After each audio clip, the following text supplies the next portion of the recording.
can compete with the top minds in the world if you're willing to armor and callous your fucking mind and outwork them motherfuckers and dig deep.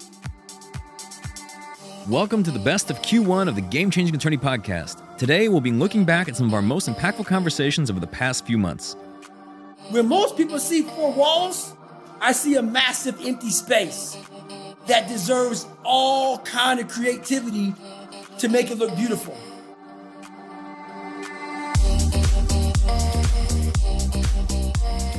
I'm Michael Mogill, founder and CEO of CRISP, the nation's #1 law firm growth company. I've built my business through practice, not theory. CRISP started with just $500 to my name and has grown to over 8 figures in revenue over the last few years, earning a spot on the Inc. 500 list of the fastest growing private companies in America. Our approach has been to take everything we've learned about generating massive growth within our own organization and help the country's most ambitious and committed law firm owners do the same for theirs. In each episode of this podcast, I sit down with innovative market leaders from the legal industry and beyond to learn from those who thrive in the face of adversity, challenge the status quo, and define what it means to be a true game changer. Today, we're looking back on our conversations with retired Navy SEAL and ultra-endurance athlete David Goggins, video game industry veteran Cliff Bleszinski, renowned trial attorney Rex Elliott, and best-selling author and hedge fund manager Bill Perkins. Take the moment to unplug, get off autopilot, figure out what risks you want to mitigate, and see what the best way it is to mitigate that risk. I will argue that the best way to mitigate that risk is not you piling up a bunch of cash that you never touch and you die with. That's coming up on the Game Changing Attorney Podcast.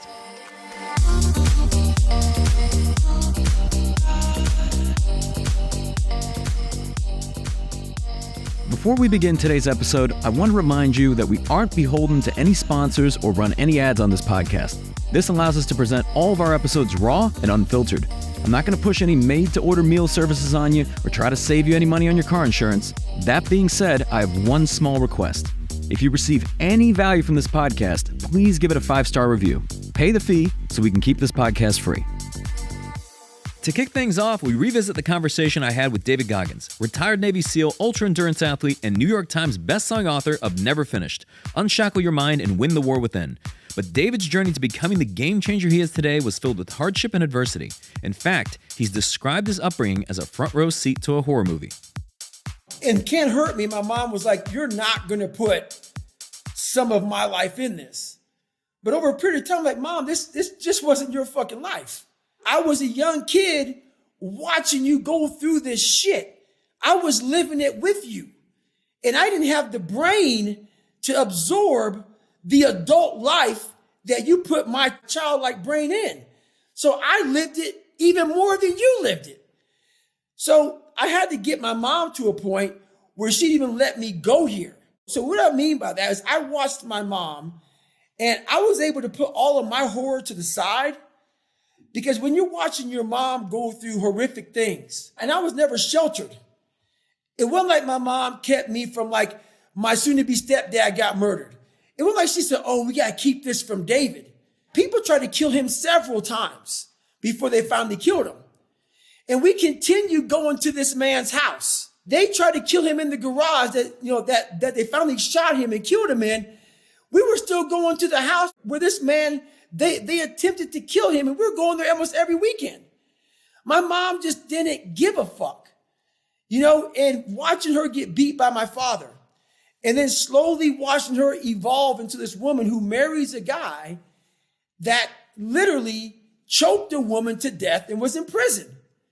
And I'm watching all this shit unfold, and it was like watching a horror flick, and I was front row. Shit, I was part of the fucking director's crew. I mean, that's how close I was to the whole thing, man. It was crazy. You state that when you're living in hell, the only way to find your way out is to confront the devil himself. Who was that devil for you? It took several years for me to figure out who the devil was. And the devil was my father. The devil was my father, but what I didn't put and never finished was the devil really was me. So what happened was I put all this blame, and trust me, my father and a lot of people had to do with my upbringing on how shitty it was. But like I put in that book, no one's going to come back and say, hey, man, I apologize. Maybe someone does. Very few people will. So at the end of the fucking day, when all things are said and done with, while my dad was the devil, and I believed that for a long fucking time, I had to confront him. And when I confronted the devil, so what I thought was the devil, I realized that I was the true devil. I was the one holding me back. I was the one looking for the scapegoat. And, I was the one looking for all these ways to say, it's okay, David. You're a loser. You're a born loser, so it's okay. And I was hoping my dad was going to give me that confirmation. And he was a loser himself. But at the end of the day, when I left there, I realized, well, shit, man, it's on me. My dad's fucked up. My mom's fucked up. The people around me are fucked up. They're not going to save you. You got to fucking save yourself, my friend. So that's when all that reality hit me when I went to Buffalo to see my dad and on that drive home. I was like, man, this rest of your life is going to suck. It is going to suck, not because you're going to be a loser, but because you're going to fucking finally start to win. And winning is not easy, my friend. It's interesting how, going into Never Finished, you think about how did David Goggins develop this work ethic and enter Sergeant Jack, right? Because if there was, there was no Sergeant Jack, there may be no David Goggins. If you could elaborate on how he practiced discipline in his life. Yeah, so Sergeant Jack, was my grandfather. He did 30-some years in the military, and it wasn't like he just did 30-some years in the military, man. This man retired from the military, and he pretty much made his own military. When he retired, that's when he became really hardcore. And he wore his uniform every day. When he retired, he wore that uniform every day. And I didn't know anything. I was some young kid that was tortured from my family, from my father. And I come in, when my mom left my father, we moved to Brazil, Indiana. My mom drives up, and I'm thinking I'm going to get some pity party from my grandparents. And Sergeant Jack looked at me, man, like I was a brand new recruit coming off the bus, man. He didn't give a fuck about what my dad did to me. He pretty much, without saying it, was like, look, young man, there's a lot of kids out there who live like you do, who have gone through what you've gone through. Maybe not as bad, but you're not the only one. And my grass needs to be cut. My cars need to be cleaned. The yard needs to be raked. He taught me a lot of lessons within the lesson of no one really gives a fuck. You have to continue to fucking live your life, or you can choose to be doomed and become a statistic. Like a lot of young people who fall back on their childhood when their childhood wasn't good. He never said any of this, though. It was through his actions, by not feeling sorry for me, by how he worked me like a dog, that it came to me that this is what life is. Life is a training ground. And like going through Buds and Ranger School, very few people make it through. While you may live a long life, it doesn't mean you fucking graduated at the top of the class. You just lived a long, boring, despicable life. And that's not what I wanted to do. So Sergeant Jack started me out young, and I had to learn these lessons on my own through the discipline of hard work and cutting the grass and raking the leaves and doing all these things before school and after school. And he just built a mindset in me that I was like, okay, one day I can fall back on this. But I realized that Sergeant Jack taught me something that I'm going to have to go back to for the rest of my life. And it seems like there's like a correlation between someone's level of discipline and the standards they set for themselves. There's a quote in the book when you say that when a half-assed job doesn't bother you, it speaks volumes about the kind of person you are. And until you start feeling a sense of pride and self-respect in the work you do, no matter how small or overlooked these jobs might be, you will continue to half-ass your life. Is that like Sergeant Jack inspired? No, that was really me inspired. So like I said, Sergeant Jack just worked me to death. And the lessons, it wasn't like Mr. Miyagi. Like I said, he was my Mr. Miyagi, but it wasn't like one day I got pissed off, wax on, wax off. It wasn't like that shit. As I was doing this stuff, I started having different feelings. Like I would always like half-ass my work. And Sergeant Jack would always say, you know what, you're going to get it. You're going to do it until it's done right. So I got tired of continuously trying to get this white wall, this tiny little white wall on this black tire completely done. And then when I started realizing I'm wasting my time, just fucking get it done, or I'm going to be out here in this fucking garage all day and night into the next day and night. And I said, you know what? Then when I started doing it the right time, first time, every time, Sergeant Jack never gave me like, hey, good job. He never said that. But I started knowing that I was doing good work because I wasn't doing it 20 times. I was doing it once. And then I started being like, my God, this feels fucking good. It feels fucking good to fucking get a job, have a task, and put my all into that task, and then be able to move on to the next task because I completed that task to the fullest and the greatest of my ability. And then that feeling just stuck with me. And I was like, okay, this is what I need every day in my life. I don't need someone to say, good job, David. I don't need a fucking pat on the back. Everything became internal. I started feeling this feeling I never had before. Like I thought I was a born loser. And just cleaning a tire and cleaning the car to the best of your ability changed everything. Raking the yard and not leaving one fucking leaf. Not one leaf. And then one would fall and I would get that one leaf. It just became something that was like, okay, I see dirt. Don't pass the dirt. Clean the dirt. It just started absorbing. And before you know it, man, it just morphed into a man that was like, we got to get it done regardless. And David, I want to talk about this alter ego that you created, Goggins, right? And I'm curious, like, what led to the creation of the Goggins alter ego? Well, discipline was huge, but then we always fall back on what's comfortable to us. What's comfortable for me was if it's easy for me, I'm going to do it. And so when I was going through pararescue training, I ran up against an obstacle that I didn't think I was going to run up, and it was the water. I fucking hated the water. But I tried hard to get over that. And I would go to the pool and I would try, but my mind wasn't strong enough. David Goggins, even with all the discipline, I didn't have that next fucking level. When you're truly committed to something, not like where you like, I want to be a doctor, but when I run into this roadblock, I don't want to be a doctor. No, I'm going to be a doctor come hell and high water. I needed that kind of commitment. And David Goggins didn't know about that commitment. I knew how to wash a car. I knew how to clean a house. I knew how to, do all these manual labor jobs. But when it came down to true suffering, to the highest of suffering, I didn't have that next level of, all right, motherfucker, we have this next level. David Goggins wasn't enough. So I went into my mental lab and realized, but I want to be great, but I don't have greatness in me. So I had to create a motherfucker that was great. And in my mind, I'm really big on visualization.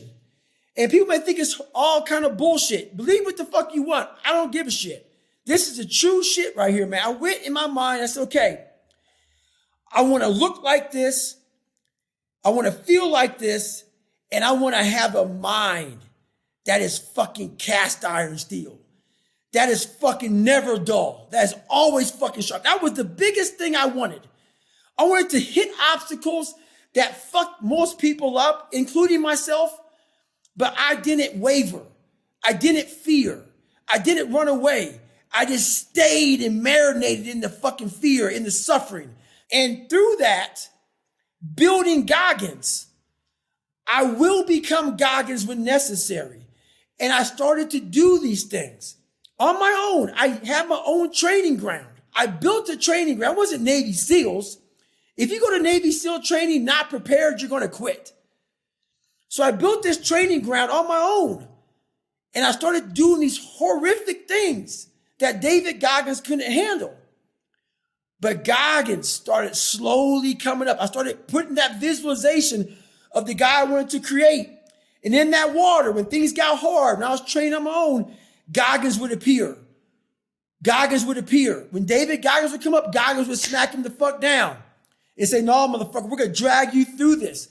And that's kind of how it happened over a period of time. This man evolved. Goggins became the guy that can withstand all kind of torture and pain and keep coming after you. And that's where that next step with evolution became. Next up, we're revisiting my conversation with Cliff Bleszinski, video game industry veteran and the best-selling author of Control Freak. Cliff made a name for himself with blockbuster titles such as Gears of War and Unreal Tournament, and knows firsthand the enormous undertaking required to ship a AAA game. During our conversation, he shared the process of bringing vision to reality. Yeah, I was going to say, what year are we talking about, right? Yep. Are we talking about like a AAA game in the year 2000? You're looking at 30, 40 people, right? Like now we're in, for those of you who don't know AAA, we're talking about your Grand Theft Autos, your Call of Duties, your God of War, your Last of Us, your Uncharted, all that stuff. $60, $70 console game, often PC too as well, of course, right? But all the graphics are insane. The feature set is robust. Players expect so much out of this $60 or $70, rightfully so, because they're the consumers. They're putting down their hard-earned money for this product.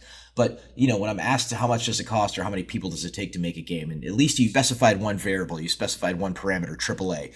Because I've had so many people say, what's it take to make a game? And it's like, one of my biggest pet peeves in life is leaving out variables. It's like, well, I'm going to build a house. What does it take to build a house? And I'm like, how big's your house? What kind of materials are you using? What kind of location are we at? Are we in, New York? Are we in Boise, Idaho? Is it a lakefront property? Is it oceanfront? Is it multi-use? Is it and there's so many variables that are involved there. So the thing is for AAA, if you're looking, and again, to find a control there, to look at a game like Uncharted or to look at recent, Call of Duties and things like that, you're looking at, the main studio, 100 plus developers at least, plus also the Hydra development cycle or style that, people like Ubisoft will do, where they'll do the next Far Cry game or they'll do the next Assassin's Creed, and they'll have Morrisville, North Carolina, Red Storm work on some part of it. And then they'll have, their team in Toronto work on some, the team in Montreal work on some, then the team in Seattle work on some, to kind of do this Voltron, this Transformer Combiner Devastator, where they put all the teams together in order to hopefully make a AAA game. And they still ship with bugs. You can put 500 people in tests on any of these AAA games for 2 years and bugs will still slip through. And that's the sad reality of the fact that the users are the ones often tasked with finding this after they spend $60 or $70 on AAA, which is why the games that I play these days are kind of mid-tier independent games that were done by 20 or 30 people, because they don't have a lot of bugs and I can play through them in 3 days and be happy with my experience. Yeah. Well, and the scope just keeps getting bigger and bigger and bigger. I'm not just talking about like open world games. It's like linear games too. I wouldn't say who's to blame for this, but what's causing this? Is just player expectations? Like they always want the graphics better. They want like the narrative better. Everything just continues to grow in scale, or is it something else? Well, it's the whole joke: better, faster, softer, wetter.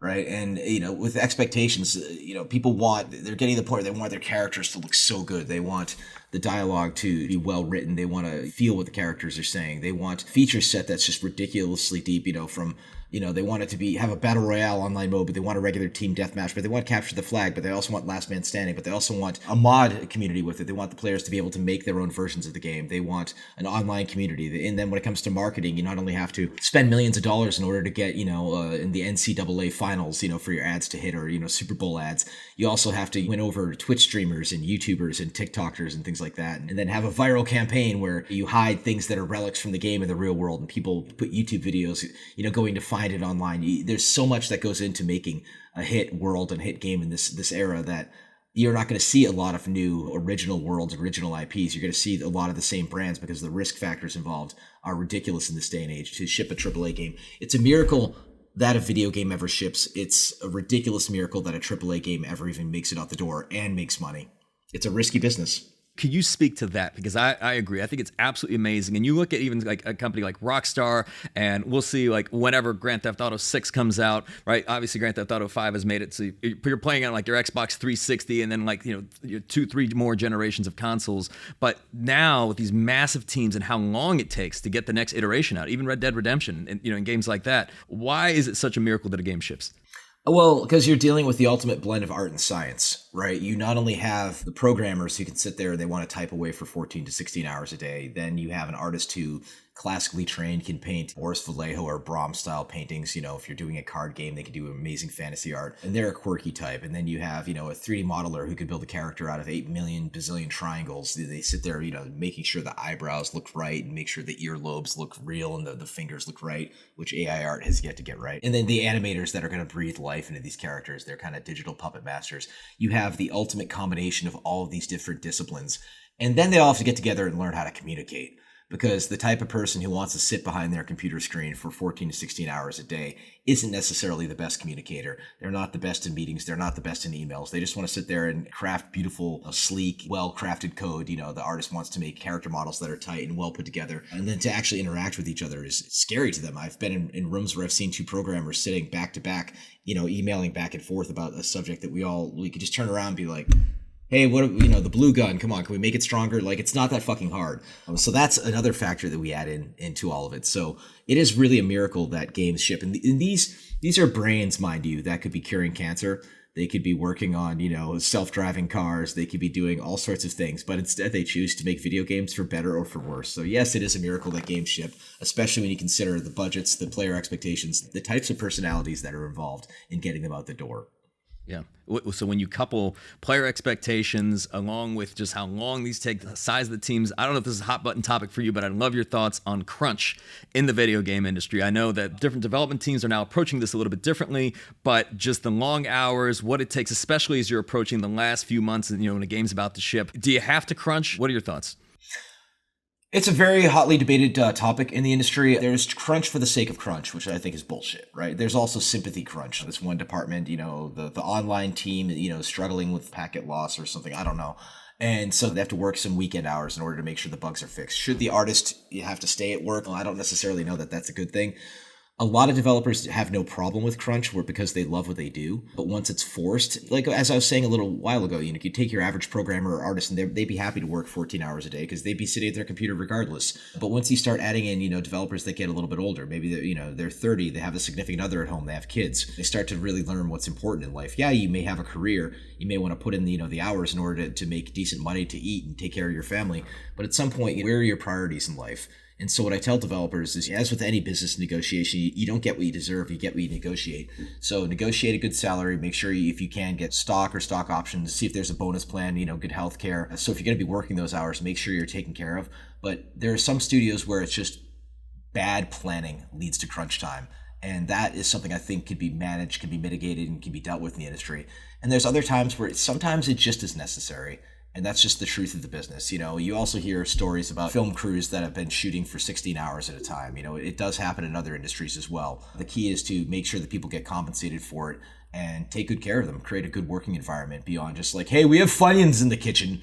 You need to make sure you have a positive working environment. People feel like their voices are heard. I tried being CEO for 3.5 years at my studio, Boss Key. I was average at best at being CEO. I believe a good CEO has to be, a sociopath to some extent.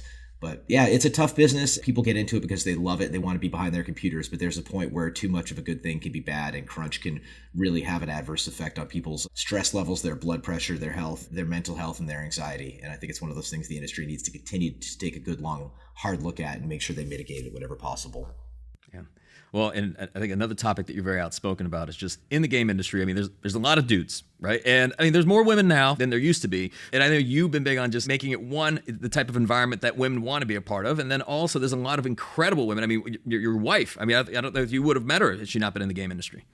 Yeah, I mean, I have video games to thank for introducing me to the love of my life. And then going back for a quick second to the book, what ultimately winds up being a love story about my love of video games and falling in love and meeting the love of my life with Lauren. And then ultimately learning how to love myself and be comfortable in my own skin. But going back to diversity in the industry, it's like the majority of the people that I worked over the years, it was always dudes. And then for a while when I was at Epic Games, I was responsible for hiring. And, I'd get the resume and 9 times out of 10, it was Joe, John, Rick, whatever. I'd sit across from the talented person, I'd interview them. And there just were not a lot of non-white dude applicants. I'm not sure where or why that is. I don't know how that actually happened. I think one of the factors involved in regards to not a lot of women being involved in the industry is the lack of encouraging STEM when it comes to young women in the world. It goes back to, you look at those shirts that are sold at Target for gender roles. You look at, the young dude shirt, the little boy shirt. It's like, gotta kick ass and be a CEO. And the girls once say, let's go shopping.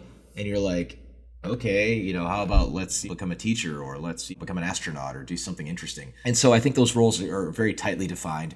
And I think also, it's very much a boys' club. It's been getting better the last 10 to 15 years, but to some extent it really is like that. And there's a certain amount of dudes are going to be dudes, but at some point, quit being fucking pigs.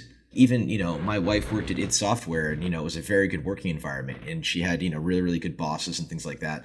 But still, even at that legendary game studio when she was working there, young, beautiful little build manager, she created a build manager for the entire company. But still, people would just leave little teddy bears on her desk without saying who, like that kind of shit, right? You're like, dude, this is a work environment that's really not cool, and this is one of those things like your work environment is not your dating pool. And there are instances where people who fall in love at work, that does happen, but by and large, get your shit done. And I think the industry has continued to take a long, hard look at the lack of diversity in it. And I think diversity brings, other perspectives to the industry from characters that aren't just, straight white dudes, because we sure have that covered.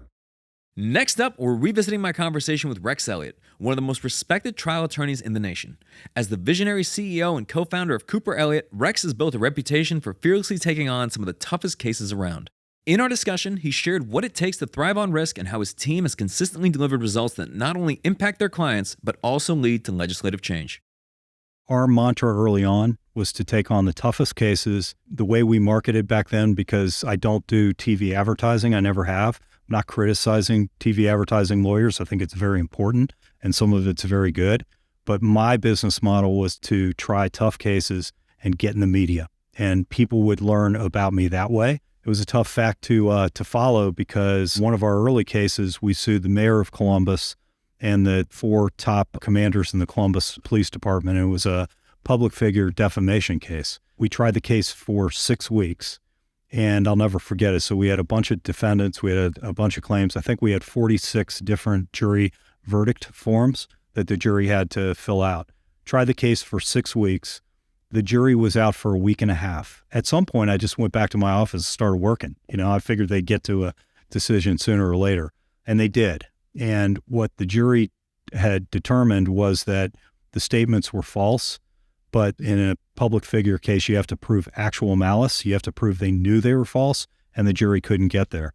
So with all the local TV stations in the courtroom, I sat there. As soon as I heard the first jury verdict form was a defense verdict, I knew that every single one after that was going to be. It took the judge an hour and a half with the cameras rolling and me sitting there with my clients to read off every single defense verdict.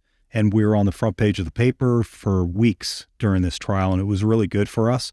I think I learned more in that trial about being a trial lawyer than I did in any other case, and it was a loss. Because the reality is, when I started my own law firm at the age of 32, I hadn't tried a lot of cases. You don't try cases for the most part in big firms. And so this was one of my early entry into the courtroom and trial work. And we had a lot of great successes in those years too. But I always look back at that one as, again, it was just a great gift. I learned more from losing than I think I've ever learned in any case from winning. Yeah. And I'd love to hear your perspective on just the importance of not just trying tough cases, but also the media component. Why are both important? Yeah, the media is just so critically. I represent underdogs and people who are fighting for a cause for the most part. The media can be a powerful partner with you in terms of getting the message out. So I've always used the media as almost a member of our team.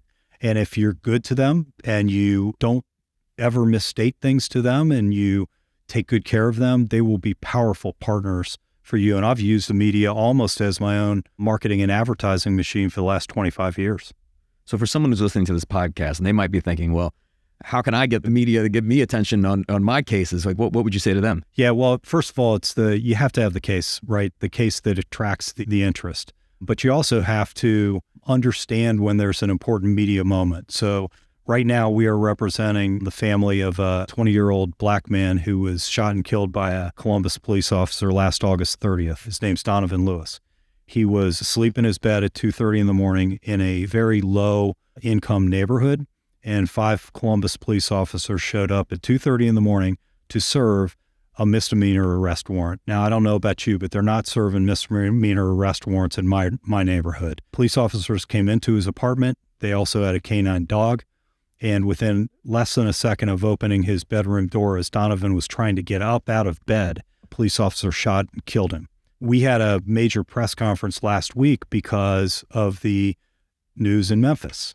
And what we learned in Memphis is that city moved very, very quickly to terminate police officers, to charge them with homicide when it mattered in a matter of weeks. In Columbus, Ohio, we've been 5+ months. since this police officer shot this unarmed black man.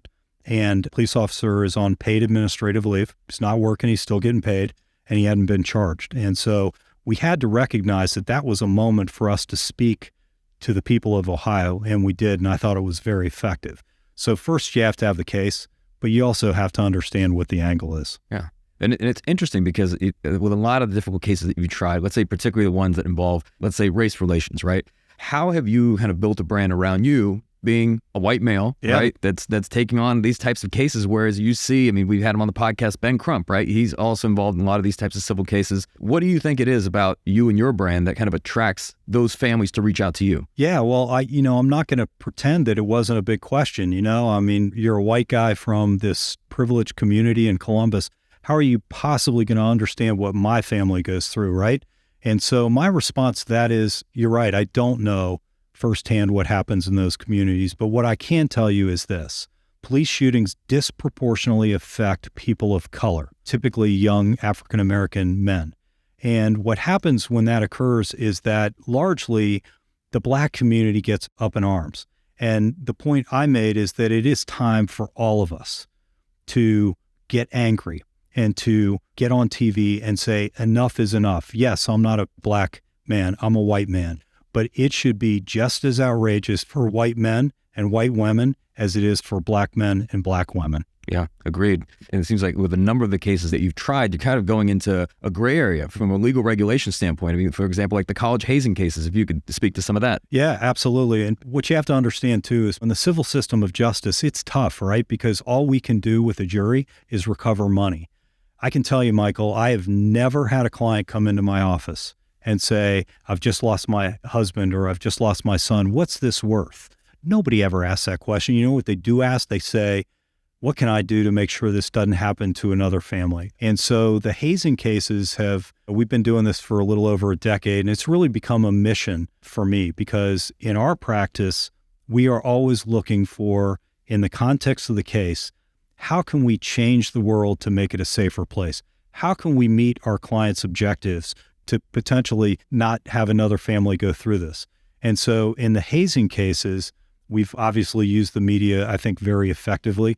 In the hazing cases, the way I look at these cases, there are a number of different participants in hazing. There's the 18 to 22-year-old kids. There are the national fraternity and sorority organizations, and then there's the universities. And I frankly think that we've spent way too much time talking about the 18 to 22-year-old kids, when in reality, all they are doing is living within a system that was created for them by adults. We need to focus on the national organizations and the universities to put a stop to this. If we are going to start putting in the hands of 18 to 22-year-old kids to stop hazing in this country, it's never going to happen. Michael, we have had a hazing death on a college campus in this country every single year since 1959. And it's become my mission to do everything I can to end hazing altogether. Yeah. And for people listening who may not be familiar, if you could speak to your experience representing Stone Foltz and his family. I'll even go back to, we represented first Colin Wyant at Ohio University, who was killed in a hazing incident when he was forced to ingest whippets, and it had a terrible adverse impact on him. And we investigated and found out that it was a fraternity hazing situation. We were off to the races there. Stone Foltz was a little clearer in the sense that Stone died as a result of a hazing ritual involving the entire pledge class. And what happened on March 4th, 2021 is in the Pike fraternity, Stone and his pledge brothers were brought into a house. They were dressed up. They were told to take their ties off, blindfold themselves. They were ushered down to a basement. Blindfold is taken off, and their big brother is announced, and their big brother has an entire bottle of alcohol that they then pass to their little brother, the pledge, and they are told to finish the bottle before they can leave the basement. The actives have previously told the pledges to email their professors because they're probably not going to be at school the next day. They are told to bring a loaf of bread and a gallon of water, and they have chairs put up for them with garbage cans right next to the chairs so that they can vomit in the garbage cans. Stone was given an entire liter of Evan Williams bourbon, and Stone was 150 pounds. He wasn't a big drinker. He had confided to his mom that he was really worried and nervous about the event before it happened. He had Googled how to drink a large amount of alcohol in a short period of time. I think his strategy was to try to get it over as quickly as possible, to try to rip the Band-Aid off. And at the same time, he's being told by his active brothers, right, that they're going to take care of him. He's going to be safe. He's not going to feel too good the next day, but everything's going to be okay. He does it, and within a very short period of time, he's incapacitated. We have video. He just looks terrible. They're making fun of him, by the way, at the point in time that he's clearly going downhill. They then drive him home to his apartment, put him on the couch, face down, with a trash can right next to him, and then they leave. A half an hour later, his roommate comes home, and Stone's in the last moments of his life. He's having trouble breathing. His roommate begins CPR. They get the first responders there. They get him to the hospital. When he got to the hospital, his blood alcohol was 0.394, and he had less than 9% of his brain activity available to him. He was effectively brain dead. And what his mom and dad, who, by the way, were 2.5 hours away, they had to endure that drive all the way up to Toledo, Ohio, knowing that their son was probably not going to make it. And for the next 3 days, they sat at his bedside while doctors got his organs healthy enough to harvest to donate. Stone got a driver's license when he was 16, not because, like most of us, he wanted to drive, but because he wanted to be an organ donor. And they sure enough did that. He donated his heart, lungs, tissue, went to 132 different people. An amazing job was done around the organ donation. But imagine that. You're sitting at your son's bedside for 3 days simply because we're trying to get his organs healthy enough to give to somebody else. And Stone's parents made him a promise. And I've made a promise to Stone through his parents. And that promise was that they would never leave him alone again. They would never forget him. And that's what this whole mission to end hazing is all about. And it's interesting hearing this. Maybe I'm so far removed from college, but I'm listening to this and I'm thinking, what the hell are people thinking? It's senseless. And part of the problem is that every single year, it's got to get a little more challenging for the people that come along, right? I went through it, so I got to make it a little tougher for the next person around. That's the reason I've called for an end to pledge programs across the country. They're antiquated, they're archaic. There's absolutely no purpose for a pledge program anymore. And that's where all these deaths and injuries are occurring, because there's an imbalance of power. The actives have something the pledges want. The pledges go through a process. At some point, they become invested. And they're so far down the path, there's no turning back. And think about it for a second, too. These 18 and 19-year-old kids are on a college campus. They're living independently for the first time in their lives. The last thing they'd want to do is quit something they started, be maybe shamed on campus, and so on and so forth. And so I think we need to eliminate pledge programs if we want the Greek system to survive. Because in my view, one more death on a college campus in this country is too much. To round out this lineup of our first quarter's finest, we're looking back at my conversation with renowned hedge fund manager and best-selling author of Die with Zero, Getting All You Can from Your Money and Your Life, Bill Perkins. During our conversation, Bill shared the genesis of his provocative philosophy and regret minimization framework. It's a counterfactual regret minimization algorithm. So that's a fancy word for what-if analysis to solve for net fulfillment, right? Like when you play a chess computer, it's a counterfactual regret minimization solving for checkmate, right? And so I wanted to originally write a program to tell me how much to spend and what to do each day, but there's not enough computing power in the world. But what I could do is get the mental models out that help people make the right decisions and reduce waste in their life, right? And when I say waste in their life, I mean actually wasting their life. So my background is I started off as like assistant peon on the New York Mercantile Exchange floor way back when, kind of worked my way up through brokering and trading, got recruited to Texas to do over-the-counter derivatives trading in energy, particularly natural gas. Joined a fund called Centaurus. My friend started running it. It was the most successful hedge fund in the history of hedge funds. He called in rich.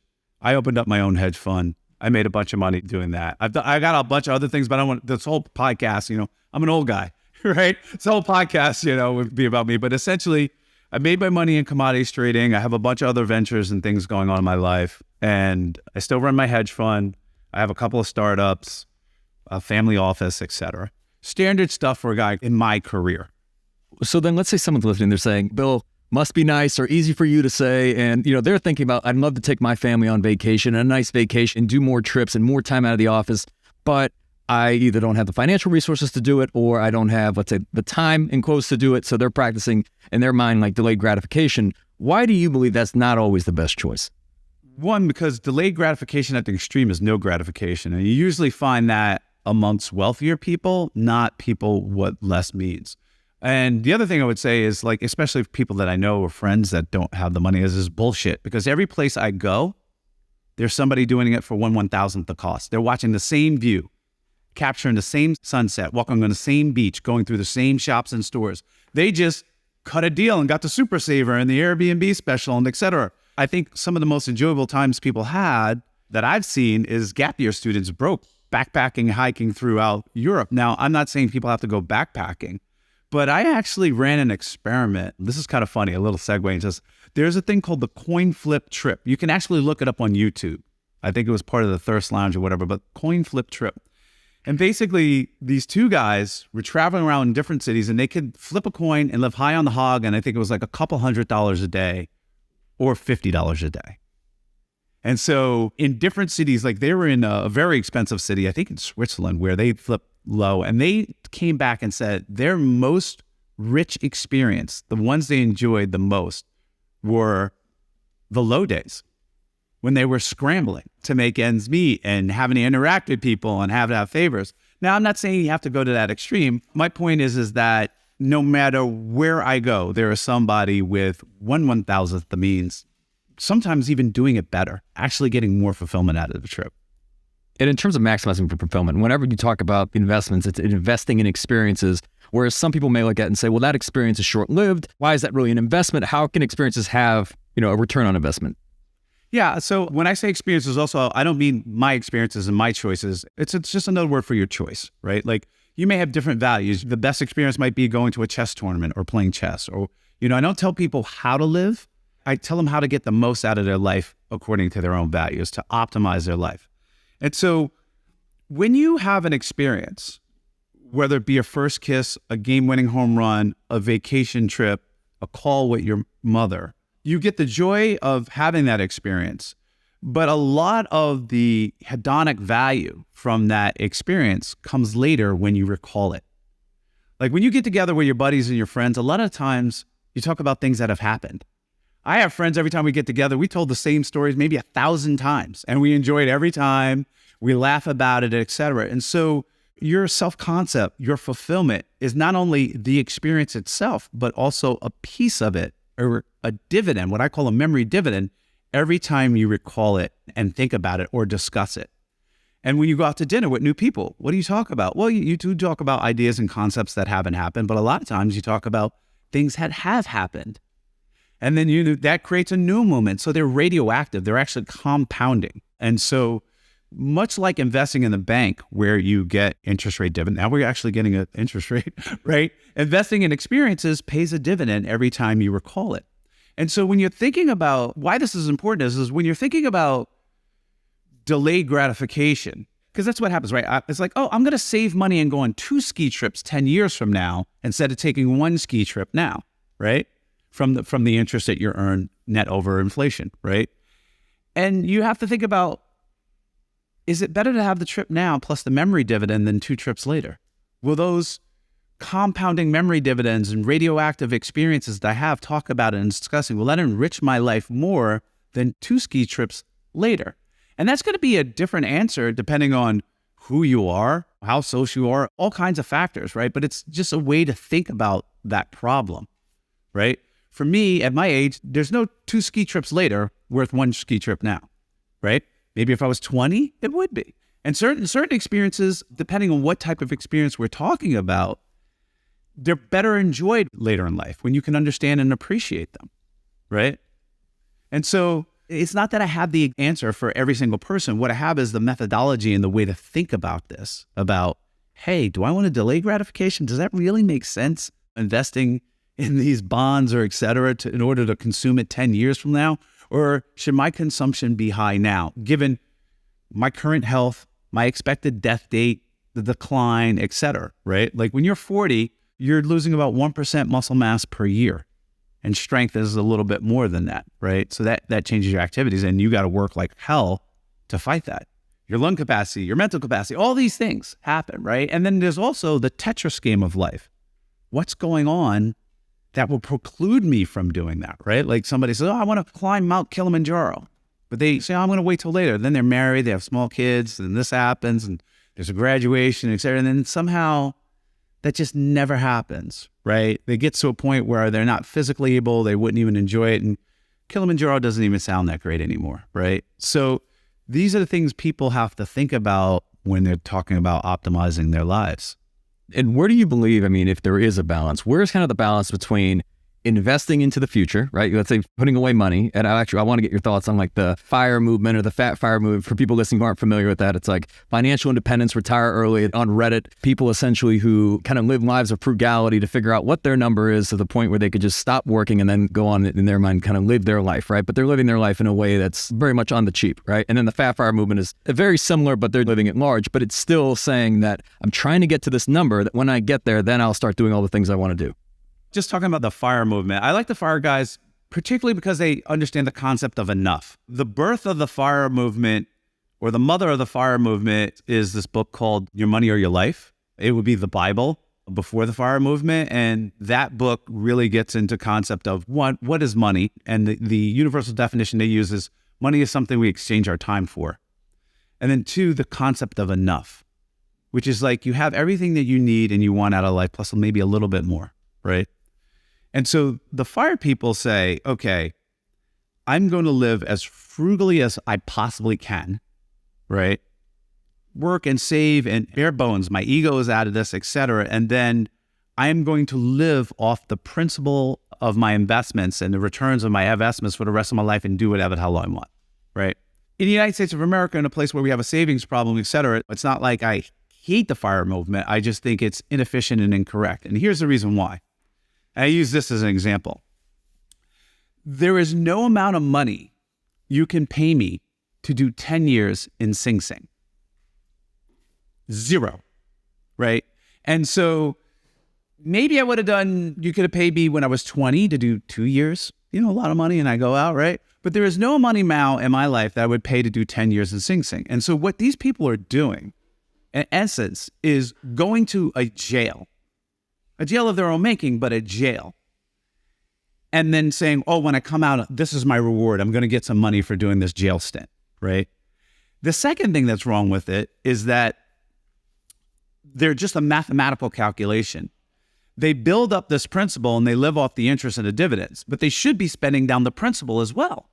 To the extent that they die with the principal left is hours of their life that they wasted in jail that they never get the gratification from, right? Delayed gratification at its extreme is no gratification. So they literally wasted hours and years of their lives by going in jail, right? So those are the two things I have wrong with the FIRE movement. I think some of them have actually said, yeah, you're right. Why would I leave the principal? Like I would spend down the principal.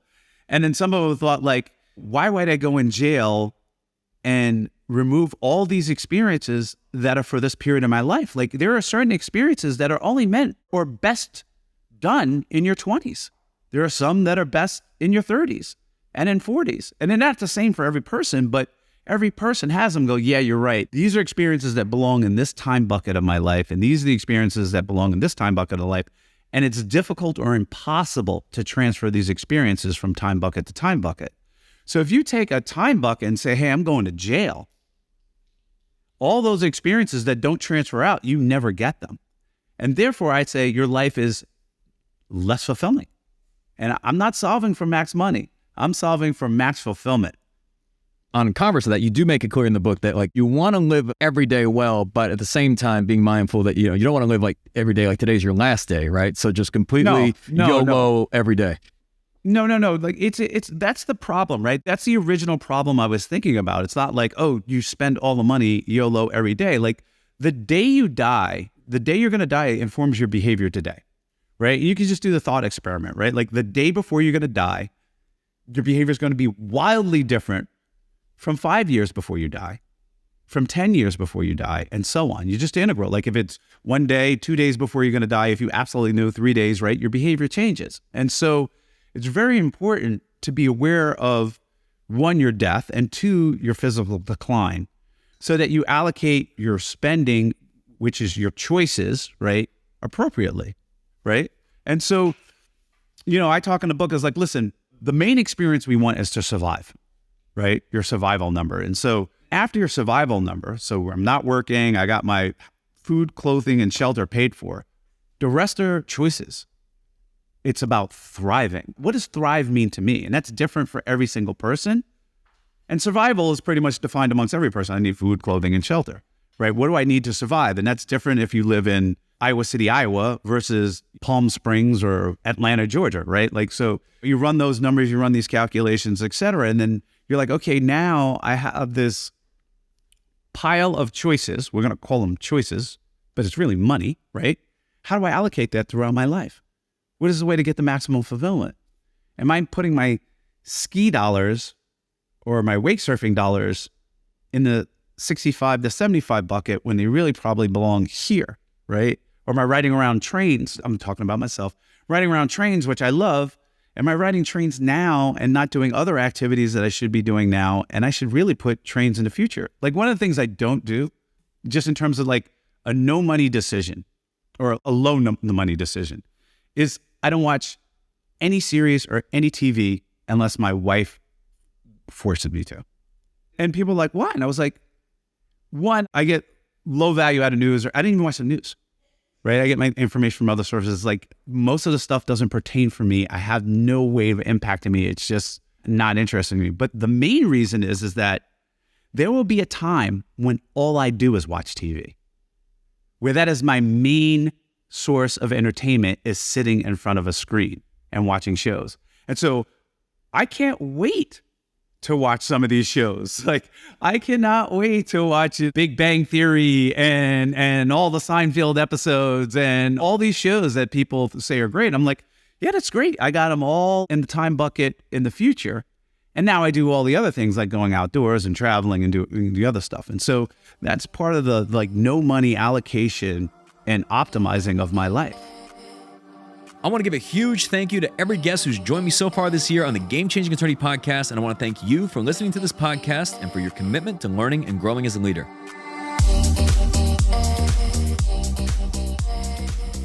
If you found this episode valuable, here are 3 free ways that I can help you grow your law firm. Number 1, download the first chapter of my book absolutely free at GameChangingAttorney.com. Number 2, you can shoot me a text at 404-531-7691 and I'll answer any question that you've got for me.